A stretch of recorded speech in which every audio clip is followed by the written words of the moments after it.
विधानसभेचे अध्यक्ष राहुल नार्वेकर यांनी काल ऐतिहासिक निकाल दिला। आमदार अपात्रता प्रकरणात शिंदे गटाला दिलासा देण्यात आला। दरम्यान या निकालाविरोधात ठाकरे गट आक्रमक झाला आहे। या निकालानंतर ठाकरे गटाच्या नेत्यांकडून संताप व्यक्त केला जात आहे। अशातच ठाकरे गटाला आणखी एक धक्का बसण्याची शक्यता वर्तवली जात असून ठाकरे गटाच्या सध्याच्या मशाल चिन्हावर समता पक्षाने दावा केला आहे। शिवसेना पक्ष शिंदेकडे गेल्यानंतर निवडणूक आयोगाने ठाकरे गटाला मशाल हे चिन्ह दिले होते। मात्र आता मशाल चिन्ह ही ठाकरेंच्या हातातून जाणार की काय अशी स्थिती निर्माण झाली आहे। कारण समता पक्षाने मशाल चिन्हावर दावा केला आहे।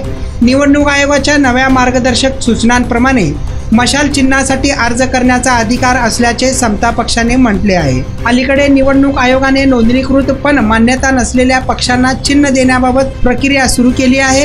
आजपासून ज्या पक्षांना कॉमन पक्ष चिन्ह हवे असेल त्यांना दिले जाईल असे आयोगाने सांगितले आहे। त्यामुळे समता पक्ष आता चिन्हासाठी आयोगाकडे अर्ज करणार आहे। तसेच चिन्हासाठीच्या सर्व अटी पूर्ण केल्या असल्याचाही दावा समता पक्षाने केला आहे।